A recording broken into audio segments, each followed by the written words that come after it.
හෝ විනාඩියක් නවතින්න. අපි අද කතා කරන්නේ චීන මහා ප්‍රාකාරය ගැන. ඔයා හිතන්නේ මේක අභ්‍යවකාශයට පේනවා කියලාද? නෑ, ඒක අමූලික බොරුවක්. ඇත්තටම මේක හඳේ ඉඳන් බැලුවත් පේන්නේ නැහැ. හැබැයි ඒකට වඩා පුදුම හිතන දේවල් මේකේ තියෙනවා. මේක එක දිගට විහිදුණු තනි තාපයක් නෙවෙයි.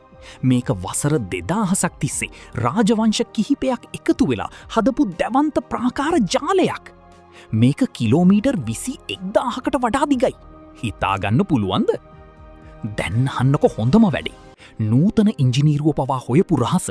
මේ ගඩොල් එකට අලවන්න එදා පාවිච්චි කරපු බදාමය මොකක්ද දන්නවාද? ඒ තමයි ඇලෙන සුළු බත්. ඔව්, අපි කන බත් සහ හුණු මිශ්‍රණයක්. අන්න ඒ නිසයි භූමිකම්පාවලට පවා නොසලී මේක තාමත් මෙහෙම තියෙන්නේ. හැබැයි මේ තාපය පිටුපස ලී සහ කඳුළු පිරුණු කතාවකුත් තියෙනවා. මේක හදන්න සේවකයෝ ලක්ෂ 10කට වඩා මහන්සි වුණා.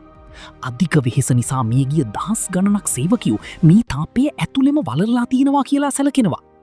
ඒ නිසයි සමහරු මේකට ලෝකයේ දිගම සුහුන් බිම කියන්නේ. කොහොම වුණත් අද අපි දකින මේ ශක්තිමත් ප්‍රාකාරය බිහි වුණේ මින් රාජවංශයේ කාලේදී. මේක මිනිස් අධිෂ්ඨානයේ මහා ස්මාරකයක්.